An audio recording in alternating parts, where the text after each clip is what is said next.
할렐루야. 오늘 저희들이 함께 읽으신 로마서 3장 3절에서 4절의 말씀을 가지고 로마서 강의 18번째 시간, 의심에서 믿음으로 회복되는 은혜라는 제목을 가지고 오늘 함께 은혜를 나누도록 하겠습니다. 우리 지난주에 3장 1절에서 2절의 말씀을 가지고 하나님의 백성에게는 많은 유익이 있다, 이렇게 은혜를 나누었습니다. 그 은혜 중에 가장 중요한 것, 최고는 하나님의 말씀이 있다라는 것이다, 이렇게 은혜를 나누었고, 그 말씀이 임하는 가운데 하나님의 살아계신 하나님을 만나고 그 말씀이 우리를 이끌어 가시면서 주님께서 맡기신 그 사명, 그 귀한 영광스러운 일을 동행하게 되어지면서 하나님께서 기뻐하시는 인생들이 되어진다. 그래서 하나님의 말씀으로 주어지는 축복이 참으로 크고 중요하다라는 은혜를 나누었습니다. 우리가 이 하나님의 말씀을 붙잡고 신앙생활을 합니다. 이 말씀에서 우리는 하나님의 그 귀한 은총을 경험하면서 우리가 주님께서 우리를 부르시는 그날까지 이 능력의 말씀이 우리의 삶을 이끌어가기를 소망하고, 우리는 하나님의 말씀에 순종하는 삶이 중단되어지지 않고 계속해서 진행되어지기를 늘 소망하며 살아갑니다. 그런데 우리가 이 살아가는 신앙생활의 과정에서 때로는 종종 문제가 발생하지요. 대체로 이제 문제 중에 가장 우리가 많이 접하게 되어지는 문제가, 특별히 하나님의 말씀과의 관계에서의 문제가 이 순종에 관한 문제입니다. 하나님의 말씀에, 이 귀한 말씀, 하나님의 살아계심도 알고 하나님이 역사하심도 아는데 참 이상하게도 하나님의 말씀에 기꺼이 순종하는 게 참 중단되어질 때가 종종 있지요. 그래서 우리가 신앙생활하면서 성도들이 이 문제를 가지고 많은 고민을 합니다.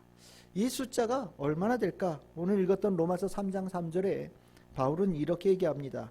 어떤 자들이 믿지 아니하였다, 이렇게 얘기합니다. 그래서 어떤 자라고 얘기할 때 어떤 자는 다수라는 의미입니다. 다수, 많은 사람들이 하나님의 말씀을 믿는데, 올바른 믿음을 갖는데 실패한다라고 바울은 선언하고 있어요.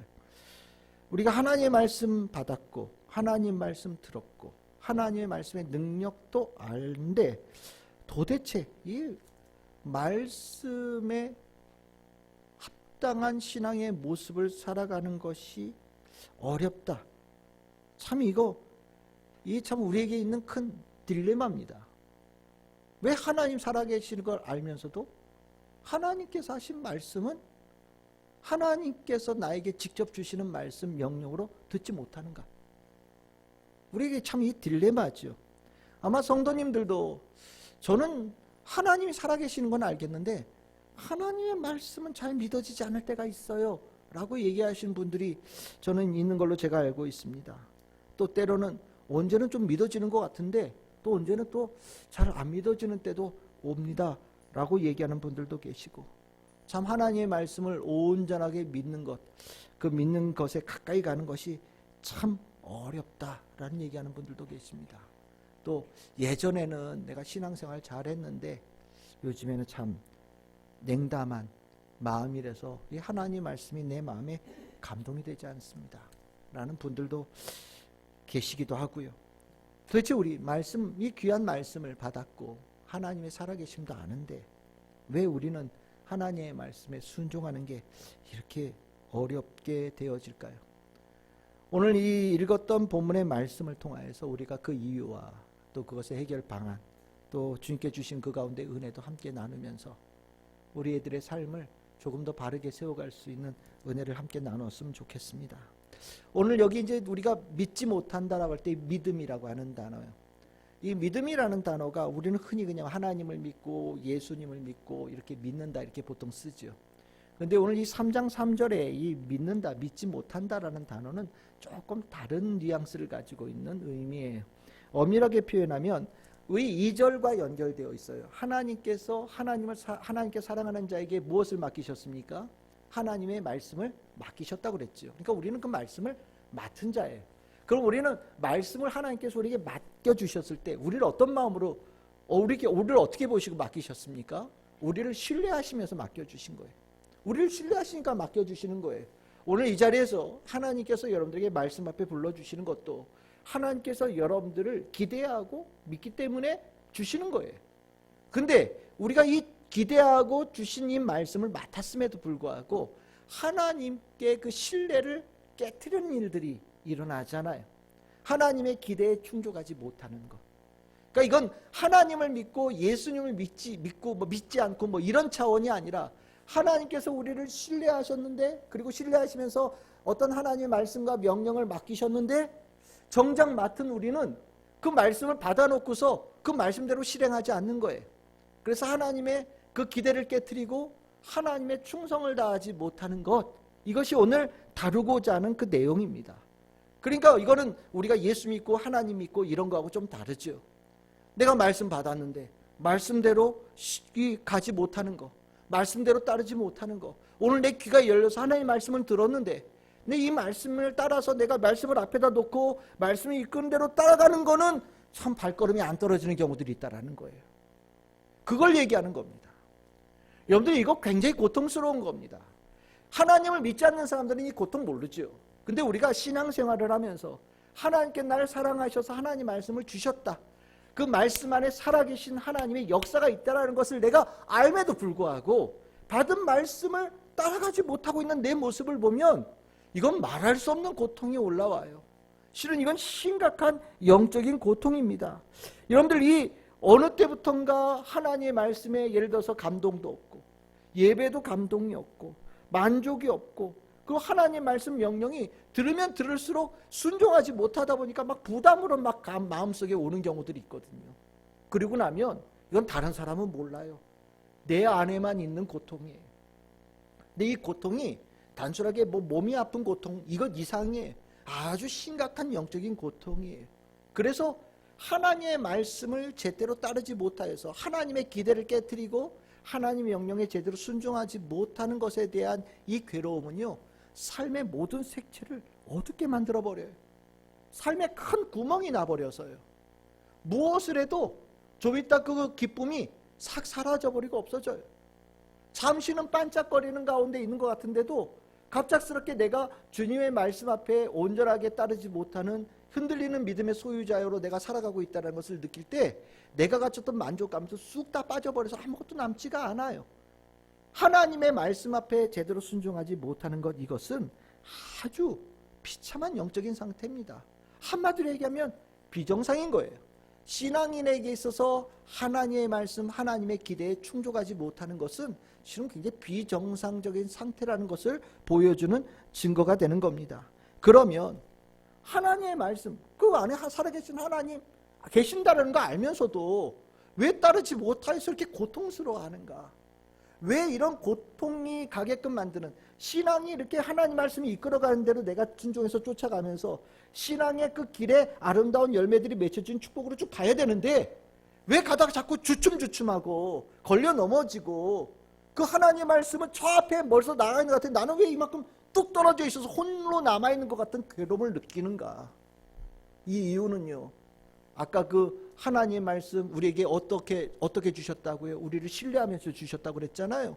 그러면 하나님의 말씀을 제대로 순종하는 사람은요, 그 하나님의 말씀을 신뢰하는 거거든요. 그런데 이것을 못하는 사람들은 무엇에 문제가 생긴 겁니까? 그 신뢰에 문제가 생긴 거예요. 신뢰의 반대말이 무엇입니까? 의심이죠. 하나님의 말씀에 의심을 갖게 되는 거예요. 하나님 살아계신 것도 알겠어요. 하나님의 말씀에 능력이 있다는 것도 알겠는데 어느 순간에 내 안에 의심이 이렇게 들어오기 시작합니다. 그리고 내 안에 신앙생활의 그 의미, 신앙생활의 가치에 대해서 회의감을 이렇게 갖게 되어지는 일들이 생겨요. 우리가 하나님의 말씀을 있는 그대로 순종하고 나아갈 때는요, 하나님께서 나에게 주신 그 말씀을 아멘으로 딱 받아들여요. 그런데 이렇게 머리가 조금 똑똑해지다 보면 그 말씀은 영 나한테 안 맞는 것 같은데, 이런 생각들이 들기 시작하면서 의심이 들기 시작하고요. 어느 날 이 말씀이 도대체 나한테 무슨 소용이 있을까? 라는 회의감도 들기 시작하면서 뭔가 하나님의 말씀이 앞으로 끌고 나가신 속도와 내가 따라가는 속도 사이에 차이가 나기 시작합니다. 그리고 이것이 시간이 지나가면 한참 거리가 떨어져 있는 나를 발견하게 되어지는 일이 되어지는 거예요. 우리가 언제 이 의심과 회의감이 드는가? 여기에 대해서 실은 이 많은 학자들, 목사님들이 연구 많이 했거든요. 그 중에 제가 본 책 중에 이런 책이 있어요. 린 앤더슨 목사님이라는 분이 정말 믿는다면 왜 의심이 있는가? 이런 제목의 책을 쓰셨는데 거기에 성도들이 의심과 회의감에 들어가는 이유를 한 6가지 정도를 얘기하셨어요. 근데 이게 저는 개인적으로 맞아, 그런 것 같아 라는 생각이 들더라고요. 어떤 사람이 있냐? 선천적으로 의심이 있거나 아니면 교육을 많이 받은 사람들, 의심을 갖습니다. 여러분들 그 틀린 부분 찾아내는 거 이렇게 관심 있는 사람들이 있어요. 우리 틀린 그림 찾기 있죠. 그래서 2개 그리면 뭐 3개 틀린 거, 4개 틀린 거, 그거 정말 잘 찾아내는 분들 계셔요. 똑같은 그림 찾는 것보다 틀린 데 아주 본격적으로 눈이 딱 꽂히는 사람들이 있어요. 어릴 때부터 그런 데에 아주 특화되어 온 분들이 있거든요. 이게 틀리고 맞지 않고 모순된 것 같다라는 것에 굳이 눈이 들어오는 분들이 계셔요. 이런 분들은 성경을 읽으면서 앞에는 하나님이라고 그랬고 왜 여기는 여호와라고 그러지? 아까는 하나님께서 이렇게 얘기하라고 하는데 왜 여기는 이렇게 하라고 그러지? 뭔가 안 맞는 것 같은데? 라는 생각이 들기 시작하면서 정작 하나님께서 그 말씀 안에 주고자 하는 뜻을 잊어버리고 그 틀린 부분에 눈이 꽂히면서 갑자기 이 안에 의심이 자꾸 쌓이는 경우들이 생깁니다. 맞아요. 그럴 수 있어요. 그리고 또 2번째는 어떤 분을 얘기하냐면 반항심이 가득한 사람들이 의심이 많다 이런 얘기를 합니다. 그 뭐 부모에 대한 반항심이 있잖아요. 그냥 이렇게 따라가는 거 싫어서 나는 다들 이렇게 갈 때 난 이렇게 가고 싶어 라는 그 근본적으로 좀 홀로 걷기를 좋아하는 분들, 이런 분들이 하나님에 대해서도 특히 그러한 의심, 하나님 말씀에 대해서 그런 회의감을 좀 쉽게 갖는다라고 얘기합니다. 여러분들 그 인류 이제 현대 사회에 우리가 여러분들 이름만 들어도 잘 아는 아주 유명한 지성인들 중에 반기독교인들이 굉장히 많습니다. 하나님에 대해서 적극적으로 대적하는 사람들. 그런데 그 사람들이 실은 대부분 다 기독교 집안에서 태어난 사람들이에요. 그런데 왜 그들이 반기독교적인 사람이 되었는가? 아버지에게서 버림받은 경험이 있어서. 그러다 보니까 반항심이 일어나고요. 우리 성경에서 그러잖아요. 하나님 아버지. 그러니까 내 머릿속에 아버지 누가 떠올라요? 내 육신의 아버지가 떠오르는 거예요.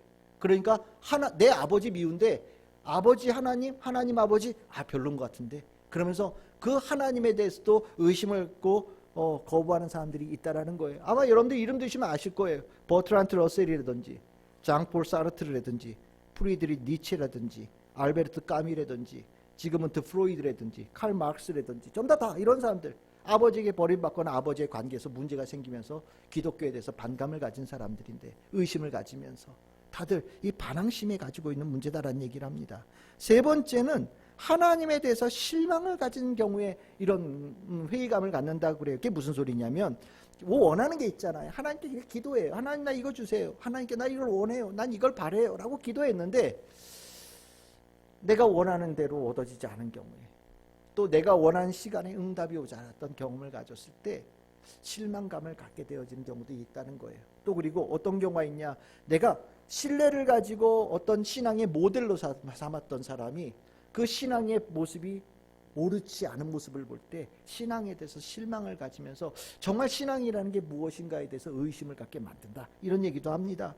4번째는 이분은 불행한 사건을 경험했을 때 우울함과 실망감에서 의심이 들 수 있다라고 얘기해요. 뭐 예를 들어서 병에 걸렸다든지 고통스럽다든지 사업에 망했다든지 뭐 이런 경우들이 있잖아요. 승진에 누락됐다든지 뭐 이러면서 내 인생이 한번 꺾이는 경험들을 이렇게 하면서 가졌던 이 마음의 병으로 전이가 되어지면서 하나님에 대해서 의심하는 것들이 쑥 들어오게 되어지는 일들이 있다고 얘기를 합니다. 5번째는 지적인 회의에 빠진 사람들인데, 여러분들 이 믿음 생활하면서 참 이 똑똑한 사람들이 신앙생활하기 어렵다고 얘기하거든요. 왜냐하면 나름 자신이 똑똑하다고 생각했던 사람은 하나님의 말씀을 이게 논리적으로 풀어서 머릿속에 답이 나와야 돼요. 그래 그 답을 해결하기 전까지는 마음속에 이 하나님의 말씀을 담지를 못해요. 대표적으로 예수님께서 무리를 걸으셨다. 어떻게 무리를 걸을 수 있는가에 대해서 찾는 거죠. 내가 한번 걸어볼까? 안 되죠. 안 되니까 어떻게 되냐? 이 성경 거짓말이네, 이런 생각이 드는 거예요. 오병이어로 5,000명을 먹이셨다. 어떻게 오병이어로 5,000명을 먹일 수 있는가? 머릿속으로 아무리 고민해도 답이 안 나오는 거예요. 그러니까 결론적으로 뭐라고 그러냐? 성경에 있는 이야기는 믿을 수가 없는 얘기다. 나사로가 살아서 나왔다. 에이, 안 죽었으니까 나왔겠지. 머릿속으로 해결할 방법은 그거밖에 없는 거예요. 그러다 보니까 나름대로 이성적으로 하나님의 말씀을 분석하기 위해서 쫓아갔던 많은 이들이 실은 이 마음속에 회의감 굉장히 많습니다. 실은 저도 공부한 사람이지만 많은 신학자들이 믿음이 좋냐? 실은 그 반대예요. 믿음이 나날이 냉랭해져요. 왜냐하면 머릿속으로 생각을 해서 하나님 말씀을 분석하는데 참 맞아떨어지지 않는 부분들이 꽤 있거든요. 그러다 보니까 냉랭해지죠. 아까 여러 학자들 얘기했지만 철학자들 냉랭합니다. 철학이 뭡니까? 자기 이성으로 진리를 추구하는 사람들인데 가다 보면 어떻게 되냐? 많은 철학자들, 여기 아까 말씀했던 프리드 니체 같은 사람들 거의 정신병자 같은 사람들이거든요. 돌아버려요. 의심과 회의감 속에 견디지를 못하는 거예요. 실은 이 참 나름 똑똑하다는 사람들이 신앙생활하기가 참 어려운 이유가 바로 이런다는 생각이 듭니다. 그리고 6번째는 뭐라고 그러냐? 남들 축복 열심히 받는데 나 못 받을 때. 비교의식 속에서. 누구는 하나님 말씀 막 들으면서 할렐루야 하고 막 박수 치면서 아멘 하는데 나는 입도 뻥끗 못하겠어. 그리고 누군가 앞에 나와서 하나님께 축복받았다고 막 간증하는데 나는 간증할 게 하나도 없어. 자꾸 뒤떨어지는 것 같아. 소외되는 것 같아. 그러면서 왜 그 사람은 하나님께서 사랑하시고 나는 사랑하지 않지? 라는 생각이 들면서 이 마음속에 의심이 들면서 하나님께서 내가 너를 사랑한단다 이 말을 읽을 때마다 나는 믿을 수가 없어 라는 생각으로 본다라는 거예요. 그렇죠? 여러분도 어떻게 생각하셔요? 아마 이것으로 인해서 결정적으로 신앙을 버리는 일이 아닐지라도 이런 경험들이 있을 때 한번 하나님의 말씀에 순종해 가는 그 따라감이 갑자기 울컥 가든지 아니면 잠깐 멈추든지 좀 속도가 늦어지든지 했던 경험들은 다 있으실 거라는 생각이 듭니다. 맞아요. 의심, 이것들이 삶의 여러 가지 일들을 통하여서 우리들 안에 들어오면서 이것이 하나님의 말씀에 순종하고 하나님을 신뢰하는데 영향을 준다라는 겁니다. 그리고 영향을 줄 때 참 우리가 얼마나 연약한지 거기에 영향을 받는다라는 거예요. 그러니까 우리는 참 정신 조금만 놓치면 나도 모르게 하나님이 살아계심도 알고 말씀의 능력도 아는데 하나님의 말씀에 대해서 갑자기 의심을 갖거나 회의감을 가지면서 점점 뒤떨어지는 문제들이 발생할 수 있는 가능성이 상당히 높은 삶을 살고 있다라는 것을 얘기할 수 있다라는 겁니다. 그러면 여기서 우리 더 하나 갑시다. 만약에 이런 회의감이나 의심이 들었다. 그러면 이거 어떻게 우리가 이해해야 될 것인가? 그냥 잠시 지나가는 봄바람, 잠시 지나가는 가을 타기, 겨울에 잠시 지나가는 우울한 감정, 아니면 젊은 시절에 잠깐 지나가는 반항기적인 요소, 아니면 내 요즘에 조금 갱년기적인 현상에 의한 잠시적인 감정적인 그런 차원의 일로 이해해도 될 것인가? 아니면 이 문제는 조금 더 심각한 문제로 봐야 될 것인가?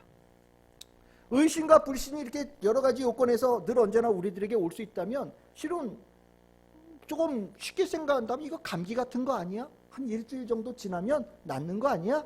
라는 생각이 들 수도 있는데 실은 이게 그렇지가 않은 것이 이 영적이라는 것이 참 문제가 되는 거예요. 영적인 이 문제는 이것이 처음에 시작할 때는 얼마나 중요한 것인지 모르는데 점점점 삶에 전반적으로 영향을 끼치는 게 영적인 문제예요. 그래서 이것이 삶의 전체에 뿌리를 흔들어 버립니다.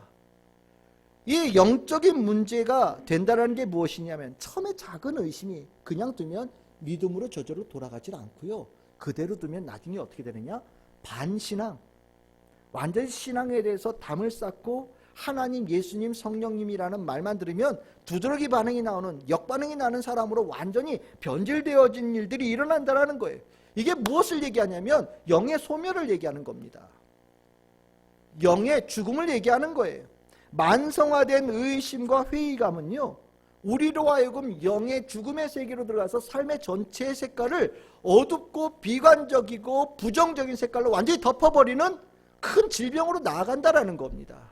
이거는 중요한 거죠. 그래서 우리가 이 의심 속에 지나가면서 실은 아까 말씀드렸듯이 내가 하나님의 말씀을 쫓아가지 못할 때 고통 느낀다? 이건 살아있다는 증거예요. 고통을 느낀다는 살아있다는 증거죠. 그런데 죽으면 어떻게 됩니까? 아무 자극을 주어도 반응이 없어요. 하나님의 말씀 들어서 내가 오늘 해야 되는데 못했네? 그래도 아직 살아있다는 증거예요. 그런데 좀 더 지나면 하나님 말씀 아무리 선포해도 안 들려요. 직접 대놓고 너라고 얘기를 해도 나한테 얘기하는 건지 아무 느낌이 없어요. 죽은 거죠. 이런 사람을 바울은 어떻게 표현하냐? 고린도서 2장 14절에 이렇게 표현합니다. 육에 속한 사람이다. 육에 속한 사람은 하나님의 성령의 일들을 받지 않으니 반응이 없다는 거예요. 하나님에 전혀 반응이 없다라는 겁니다. 그래서 이는 그것들이 그에게 어리석게 보이고 하나님, 예수님, 성령 그러면 에이 어리석은 얘기, 저 무슨 순진하고 애 같은 얘기들만 골라서 하고 있어, 이런 얘기로 치부해버리거나 그것들을 알 수도 없고, 그리고 그것을 영적으로 분별하는 것들도 불가능해지는 그런 육적인 사람이란 증거다라고 얘기를 합니다. 그리고 바울은 여기서 더 나아가서 여러분들이 너무나도 잘 알고 있는 구절이에요. 디모데전서 4장 1절에서 2절입니다. 뭐라고 얘기합니까? 양심의 화인을 맞았다, 이렇게 표현합니다. 양심의 화인을 맞았다는 게 뭐냐면, 우리가 좀 이게 강하죠. 화인 그러니까 무슨 불 지지는 거 뭐 이렇게 얘기하는데, 정상적인 지식의 작동이 멈춘다라는 거예요. 한마디로 얘기하면 아무 생각 없음. 실은 우리 인간은요, 진리에 반응해야 되는 거예요. 진리에 반응해야 되는 거예요. 쾌락이나 불의한 것이나 거짓에 반응하는 것이 아니라 진리, 옳음, 가치 있는 가르침에 반응해야 되는 거예요. 그런데 영이 죽으면요, 희한하게도 옳고 바르고 생명 있는 거는 반응이 없어요. 세상적이고 쾌락적이고 약간의 불의함이 있고 더러운 것들에 대해 반응이 일어나요. 좋은 데 가는 거에는 발걸음이 안 떨어지는데 나쁜 데 가는 데는 발걸음이 날아갑니다. 마음속에 생명은 하나도 줄 수 없는 이상한 것들에 대해서는 끊임없이 소망하는데, 정말 내 인생을 복되게 하고 내 인생을 삶으로 이끌어가는 진리의 말씀에 대해서는 반응이 일어나지 않아요. 그게 뭐냐? 양심에 화인 맞은 거예요. 그러니까 우리가 의심과 불신앙에 대해, 이 회의감에 대해서 그냥 두면 안 되는 거예요. 결국 이걸 그냥 가만히 두면 그 상태까지 진행되어져 가는 거예요. 그래서 하나님 말씀이 아무리 귀에 들려도 반응하지 못하는 영적으로 죽은 자가 되어지는 것이라고 보시면 됩니다. 이러한 상태가 되어지는 것에 대해서 예수님께서 이러한 모습을 어떻게 생각하시는가? 이건 상당히 중요한 문제죠. 우리가 그것을 좋게 보느냐 나쁘게 보느냐 이게 중요한 게 아니라, 하나님께서, 예수님께서 하나님의 말씀에 대해서 의심과 회의감을 가져서 하나님의 말씀을 점점점 듣지 못하는 이러한 사람들을 정말 어떻게 판단하시는가? 여러분들, 예수님의 비유 중에 굉장한 유명한 비유 중에 하나가 씨 뿌리는 자의 비유잖아요. 그 씨 뿌리는 자의 씨가 뿌려집니다. 하나님 말씀이 뿌려지지요. 그런데 4개의 씨 뿌려지는 장소가 있지요. 그 장소, 땅이 뭐냐? 사람의 마음입니다. 마음. 그런데 여러분들 앞에 3가지, 그리고 제일 마지막에 1가지 있지요. 그렇죠? 이렇게 보시면 이 4개가 쭉 진행될 때 제일 좋은 거는 몇 번째입니까? 4번째죠. 제일 안 좋은 경우가 어떤 케이스입니까? 첫 번째 케이스잖아요. 첫 번째 케이스보다 조금 나은 게 2번째 케이스, 2번째 케이스보다 조금 나은 게 3번째 케이스, 3번째보다 홀등하게 나은 게 4번째 케이스거든요. 그런데 이 4개 중에 제일 안 좋은 게 첫 번째 케이스가 어떤 거냐? 마태복음 13장 3절에서 4절이에요. 뭐라고 얘기하십니까? 씨를 뿌리는데 이 씨가 어디에 떨어졌다고요? 길가에 떨어졌다라고 얘기합니다. 길가에 떨어졌다. 길가에 떨어지니 19절, 이 말씀에 대해서 저 뒤에 예수님께서 이 부분을 해석해 주시거든요. 마태복음 13장 19절에 이렇게 얘기하십니다. 아무나 천국 말씀을 듣고 깨닫지 못할 때는 악한 자가 와서 그 마음에 뿌려진 것을 빼앗나니 이는 곧 길가에 뿌려진 자다. 이렇게 얘기합니다. 의심, 회의감 속에 하나님의 말씀에 반응이 없는 사람들에 대해서는 씨가 뿌려져도 아무 역사가 일어나지 않는다라는 거예요. 씨는 아무 문제가 없어요. 왜냐하면 나중에 좋은 밭에 떨어지고 나니까 30배, 60배, 100배 결실이 나잖아요. 이게 정상이에요. 정상인데 길가에 마음을 가진 자에 뿌려졌을 때는 아무 일이 일어나지 않는다는 거예요. 왜? 뿌리를 못 내리니까. 그런데 여기 참 더 중요한 얘기는 뭐냐면 새들이 와서 먹는다라고 얘기했는데 그것을 뭐라고 얘기하냐? 악한 자가 와서 먹는 거다라고 얘기합니다. 이게 참 의미가 있어요. 길가 그러면 우리가 생각할 때는 하나님의 밭, 하나님께서 소유하신 밭의 일부가 아닐까라는 생각이 드는데 길가는 아닌가 봐요. 하나님의 밭에는요 사단이 들어오지를 못해요. 근데 길가는 하나님의 밭이 아니에요. 거기는 악한 자들이 왔다 갔다 하면서 뿌려진 것을 가져가는 땅이에요. 즉 사단이 지배하는, 악한 영이 지배하는 죽음의 땅이라는 것을 얘기하는 거예요. 예수님께서 우리가 의심을 가지고 하나님의 말씀에 대해서 제대로 받아들이지 못한 회의감에 빠진 그 성도들의 상태를 예수님께서는요 최악의 상태다라고 표현하고 계신다라는 거예요. 그러니까 위험한 거예요. 삶의 여러 가지 이유에서 우리가 회의감도 들 수 있고 의심도 들 수 있는데 이 상태가 그냥 가볍게 지나가는, 그냥 감기같이 일주일 정도 지나가는 문제라고 한다면 너무너무 괜찮겠는데, 아니 이게 쉽게 우리가 영향을 받을 수 있는데 이것이 예수님께서 판단하실 때 최악의 상태라는 그 상태로 예수님께서 얘기하시니 우리가 늘 언제나 영향을 받을 수 있는 하나님의 말씀에 대한 회의감이나 의심에 관한 문제를 참 예민하고 면밀하게 우리가 다뤄야 되는 문제다라는 것을 우리가 느끼게 만드는 겁니다. 이거 중요한 거죠. 의심이 가볍게 들어와서 완전히 우리들의 영을 죽이는 제초제 역할 같은, 아주 정말 농약 치는 것처럼 완전히 싹 뿌려버리는 일들을 이뤄내는 거거든요. 그래서 이렇게 예수님께서 하시는 이 말씀을 통해 우리는 이 많은 사람들이 하나님의 말씀을 제대로 따르지 못하고 신뢰하지 못하는 이 이유, 의심과 회의감이 들어서 일어나는 이 다수의 사람들의 모습이 참 심각한 문제라는 것을 우리는 돌아보게 되는 거예요. 그러면 우리는 이렇게 의심과 불신에 우리의 마음이 영향을 받아서 올 때 우리 이걸 어떻게 해결하면 좋을까요? 그래, 나는 이 모양 이대로 살 거예요. 나는 원래 태어날 때부터 의심이 많았고요. 나는 뭔가 꼭 따져서 증명이 되어져 믿는 사람이에요. 나 이렇게 살 거예요. 나 응답도 좀 늦게 받는 건 난 늘 불쾌하고 나는 의심 속에 살 거예요. 그러면 안 돼요. 실은 내가 의심 속에 듣고 하나님 말씀에 대해서 귀가 안 들린다는 것은 아주 심각한 병에 들어있다는 그 증거거든요. 우리는 이 문제를 그냥 냅둬서는 안 되는 거예요. 우리는 이 문제를 해결해야 됩니다. 심각하게, 면밀하게, 중대하게, 긴급하게 이 문제를 해결해야 되는 거예요. 그러면 이 문제를 어떻게 해결할까? 오늘 우리 이제 바울 오늘 읽었던 본문을 한번 읽어볼 차례가 된 겁니다. 로마서 3장 3절에서 4절입니다. 제가 읽겠습니다. 어떤 자들이 믿지 아니하였으면 어찌하리요? 그 믿지 아니함이 하나님의 믿부심을 패하겠느냐? 이게 무슨 소리냐? 사람들은요 의심과 회의감을 가져서 하나님께서 주신 말씀 신뢰를 깨트리는 일들이 일어나요. 그러면 하나님은 그렇게 우리가 하나님의 신뢰를 깨트릴 때 하나님은 어떻게 반응하실까? 우리처럼 똑같이 너 그랬어? 그럼 나도 너 안 봐. 이렇게 하실까? 네가 나의 신뢰를 깨트렸어? 그럼 난 이제 더 이상 너 신뢰하지 않아. 너 이제 끝이야. 라고 얘기하실까? 바울은 아니라는 거예요.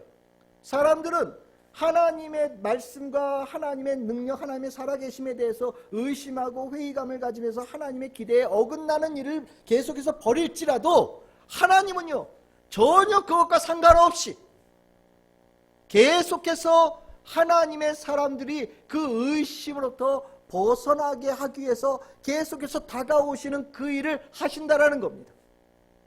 그것을 4절에 이렇게 얘기하는 거예요. 그럴 수 없느니라. 사람은 다 거짓되되 오직 하나님은 참되시다 할지어다 라고 하는 이 얘기예요. 이게 무슨 소리냐? 여러분들 사람은 거짓되다라고 얘기했잖아요. 이 거짓된다는 게 무슨 소리냐면 하나님에 대해서 반대 방향으로 나아가는 사람을 얘기하는 거예요. 하나님의 말씀에 대해서 무가치하다라고 생각하면서 세상의 가르침으로 향해서 나아가는 그 마음을 거짓되다라는 이 단어로 표현한 거예요. 사람의 마음은 그렇다는 거예요. 사람은 가만히 두면 하나님 쫓아가는 사람이 되면 얼마나 좋아요. 근데 가만히 두면 나도 모르게 눈이 이렇게 사팔뜨기처럼 돼가지고 세상에 이렇게 쫓아가는 사람이 된다는 거예요. 그러다 보면 어떻게 됩니까? 자꾸 하나님께 등을 돌리면서 가는 인생이 된다는 거예요. 하지만 인간은 그렇지만 하나님은 정반대다. 그걸 뭐라고 표현했냐? 하나님은 참되시다. 참되다는 게 뭐냐? 한결같고 변함없으시다. 항상 우리는 하나님께 등을 돌려도 하나님은 언제나 늘 똑같이 우리를 향해서 계속해서 다가오시는 분이시다라는 것을 얘기하는 거예요. 여러분 기억하십시오. 인간은 거짓되되 하나님은 참되십니다. 이게 중요한 거예요. 우리가 의심을 가지고 주님 앞에 나아갈 때 하나님은 우리에게 그 의심을 풀어내기 위해서 다가오신다는 거예요. 의심과 회의감에 드는 성도들을 그 고통 속에서 벗어내기 위해서 하나님은 끊임없이 우리에게 다가오시면서 우리에게 문을 두들기신다라는 겁니다. 이거는 놀라운 은총이에요. 우리가 내 스스로 의심과 회의감에서 벗어날 길이 있느냐? 없어요. 인간에게는 의심과 회의감에서 벗어날 능력이 없습니다. 아무리 똑똑해도. 그런데 우리는 그 참혹한 고통으로부터 벗어날 수 있는 길이 있어요. 하나님께서 우리에게 끊임없이 두들기시기 때문에. 그래서 바울은요 4절 하반절에 이 하나님의 말씀을 인용합니다. 기록된 바 주께서 말씀에 의롭다 함을 얻으시고 판단받으실 때 이기려 하심이라 함과 같으니라, 이런 말씀을 기록하거든요. 이게 시편 51편 4절의 말씀을 인용한 거예요. 시편 51편 4절에 내가 주께만 범죄하여 주의 목전에 악을 행하여 싸우니 주께서 말씀하실 때 의로우시다 하고 주께서 심판하실 때 순전하시다 하리다 라고 하는 구절을 인용한 거예요. 이게 왜 의미가 있냐? 이 시편 51편이요 다윗이 쓴 시편이거든요. 근데 이 다윗이 언제 이 시편을 노래를 했냐면 밧세바하고 간음하고 난 다음에 하나님께 아주 강하게 질책을 받았어요. 그런데 그 질책을 받으면서 다윗이 하나님께 너무너무 감사하다라고 회개하면서 부른 찬양이 51편이에요. 왜요? 하나님 말씀 다윗에게 신뢰하면서 말씀 주시고 기대하면서 맡기셨잖아요. 근데 내 눈에 밧세바가 보였거든요. 그래서 하나님 말씀이 이렇게 있음에도 불구하고 하나님의 뜻이 아니라는 걸 알면서도 간 거예요. 쭉 따라간 거예요. 밧세바 쫓아서 쭉 쫓아간 거예요. 그러면 나 같으면, 내가 하나님 같으면 버릴 것 같은데, 하나님께서 나단 선지자를 보내셔서 죄 속에 머물고 있는 나를 두들기셨다라는 거예요. 말씀으로 두들기셨다라는 겁니다. 깨우치기 해서 두들기셨다라는 거예요. 그 두들기심에 다윗이 정신이 번쩍 들고요, 그 가운데 하나님께서 내가 죄를 지었음에도 불구하고 용서해 주시겠다는 하나님의 말씀이 나에게 들어오면서 내 안에 정말 이제까지 느끼지 못했던 하나님의 그 은혜의 깊은 감동을 느꼈다라는 거예요. 그러면서 하는 말이 이 51편 4절의 말씀이에요. 이렇게 그렇게 표현하는 겁니다. 하나님의 말씀은 정말 결함이 없고 참되십니다. 하나님은요 사람들에게 그렇게 거부를 당하여도 하나님은 흔들리지 않으시는 분이십니다 라고 주님의 은혜를 고백하면서 부른 이 한 내용이 시편 3절, 로마서 3장 4절 하반절에 인용되어진 시편 51편 4절의 말씀이라는 거예요. 우리가 의심과 회의감에서 벗어날 수 있도록 하나님께서 끊임없이 우리에게 와서 다가오셔서 문을 두들기고 계신다라는 겁니다. 그 은혜를 받을 때 정말 수없이 의심하고 회의감에 있었던 나를 용서함을 받아서 하나님께서 주신 은혜 가운데 다시 설 수 있는 축복을 갖게 된다라는 거예요. 이것은요 우리가 꼭 기억해야 될 하나님의 은총이에요. 하나님은 정말 믿을 만한 분이시다. 하나님은 믿으신 분이시다. 뭐가? 내가 아무리 회의감이 들어도 주님께서는 우리에게 끊임없이 다가오셔서 문을 두들기시는 분이시다. 나를 구원하기 위해서, 나의 의심을 해결하기 위해서 모든 것을 기꺼이 내놓으시는 분이 하나님이시다. 여러분들이 이 의심을 적극적으로 해결하시는 이 모습이, 예수님의 모습이 아주 대표적으로 있죠. 우리 이제 부활절 오지만 요한복음 20장 24절 29절입니다. 부활하신 예수님께서 제자들에게 나타났을 때 그 자리에 도마가 없었죠. 나머지 제자들은 예수님 부활하신 모습을 다 봤어요. 봤대는데 도마는 내 눈으로 보기 전까지는 난 못 믿겠다, 내 손으로 만져보기 전까지는 못 믿겠다 라고 아주 뭐 끝까지 막 당당하게 얘기합니다. 그런데 예수님께서 여드레 후에 나타나셨어요. 그거 어떻게 하십니까? 그렇게 의심이 되느냐? 제가 예수님 같으면 에이 못난 놈, 너는 F학점이다 뭐 이럴 것 같은데 예수님은 그런 분이 아니세요. 왜요? 미쁘시니까. 우리의 의심과 회의감에 대해서 얼마든지 기꺼이 해결해 주시기를 원하시는 그 사랑의 마음을 가지고 계신 분이시니까. 그래서 예수님은요, 기꺼이 손도 내밀고요, 옆구리 만져보거라 라고 예수님께서 내놓으셨어요. 그랬더니 어떻게 얘기합니까? 도마가 이제 더 이상 의심하지 않고 나의 주님, 나의 하나님 이렇게 고백합니다. 이게 얼마나 중요해요? 도마? 의심 갖는 우리의 모습이거든요. 회의감에 들 수 있는 우리의 모습이거든요. 이것뿐이에요. 엠마오로 가던 제자에게 나타나셔서 은혜 주시잖아요. 실망감에, 회의감에, 내 예수 괜히 쫓았어. 나 십자가에 저렇게 허망하게 죽을지 몰랐어. 그러면서 집으로 돌아가던 사람들 아니에요? 근데 그들에게 나타나셔서 그들의 마음에 참된 말씀을 주시고 그들을 다시 가야 될 길로 돌아가게, 예루살렘으로 돌아가게 만드시잖아요. 그거예요. 하나님은요, 예수님은요, 우리의 의심과 회의감을 해결하는데 모든 노력을 아낌없이 부으시는 분이 바로 하나님 예수님이라는 거예요. 그것이 우리에게 있는 소망이에요. 하나님께서 문을 두들기실 때 우리가 문을 열면 우리는 이 불치병과 같은 의심과 회의감으로부터 벗어날 수 있는 길이 있다라는 겁니다. 우리는요, 이 안에서 이제 우리는 알게 돼요. 내 안에 있는 회의감, 내 안에 있는 불신, 의심, 하나님이 못 믿어서, 하나님의 말씀이 뭐 별로라서, 뭐 누가 어쩌고 저쩌고 그래서 이거 다 다른 사람, 하나님, 예수님, 다른 사람에게 이 책임은 당신에게 있어요 라고 공을 넘겼는데, 이렇게 말씀을 듣고 나니 이제 그 공이 나에게 왔다라는 걸 아시겠지요. 하나님, 예수님은 나의 의심과 나의 회의감을 언제든지 해결해 주시기를 원하시면서 지금도 두들기고 계신 분이시니까 이제 이 모든 해결에 이제 공은 나에게 넘어온 거예요. 우리는 이제 솔직해 되어지는 겁니다. 하나님이 정말 못 믿어서 못 믿는다고 얘기하나? 하나님의 말씀이 정말 의심이 가서 의심한다라고 얘기를 하나? 정말 내가 아무리 생각해도 하나님을 살아계신 걸 못 느껴서 하나님 있는 걸 내가 못 믿겠다라고 얘기하냐? 아니라는 거예요. 우리의 마음에 뭐가 있어서 그러냐? 믿지 않으려고 하는 마음이 있어서 그런 거예요. 하나님께서 끊임없이 기회를 주셔도 그 기회에 대해서 문을 못 여는 사람은요, 딱 하나예요. 믿지 않으려고 하기 때문이에요. 믿지 않으려고 하는 사람은요, 답이 없어요. 믿지 않으려고 하는 사람은요, 아무리 큰 기적이 일어나도 아무 소용이 없어요. 여러분들, 예수님께서 이 땅에서 사역하셨을 때 예수님을 통해서 수많은 표적들이 나타났습니다. 유대인들은 의심덩어리 사람들이에요. 눈으로 봐야 믿는 사람들이거든요. 그래서 예수님께서 많은 표적을 보여주셨고요. 유대인들은 예수님에게 당신이 정말 하나님의 아들입니까? 표적을 보여주세요 라고 끊임없이 요구를 했어요. 그런데 예수님 그렇게 표적을 보여주셨는데 믿었나요? 안 믿었어요. 요한복음 12장 37절 41절 이렇게 많은 표적을 보여줬는데 이들이 왜 안 믿느냐? 그거 이미 하나님께서 하신 말씀이다. 강팍하여서 안 믿으려고 해서,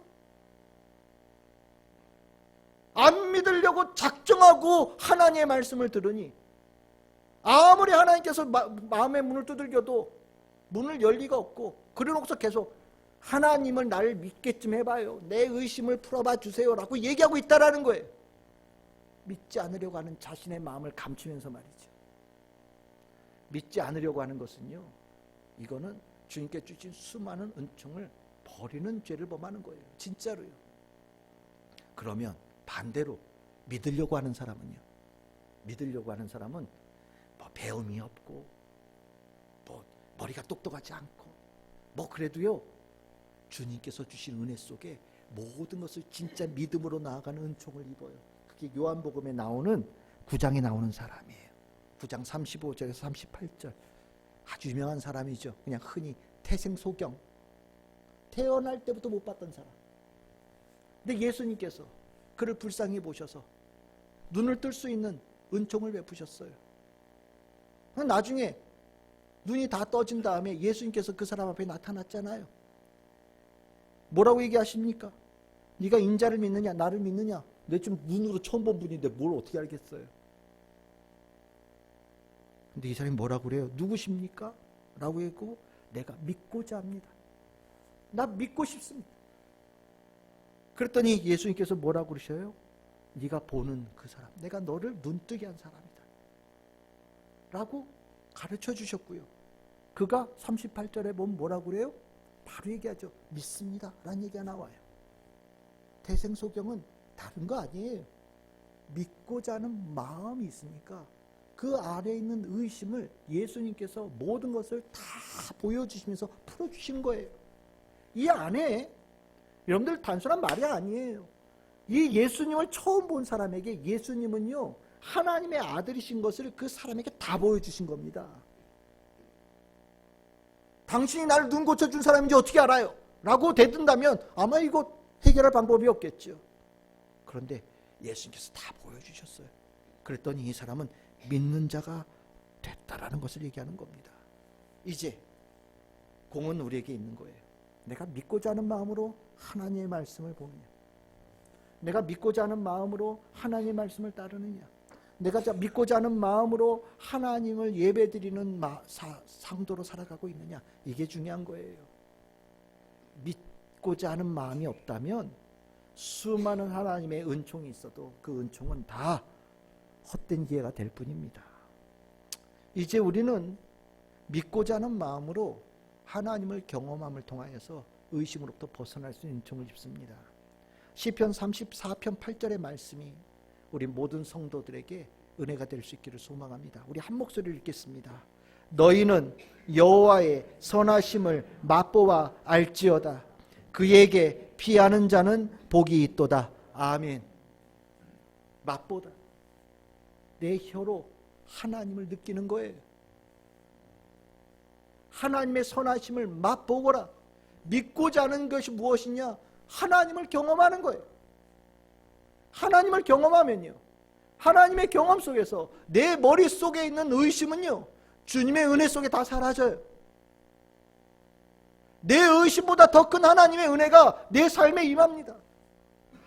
의심 속에 있었던 비관적이고 부정적이고 어두운 삶이 떠나가고요, 하나님의 은혜가 햇빛처럼 임하여서 내 삶에 소망이 생기고요, 바른 길이 열려지는 역사가 일어나는 거예요.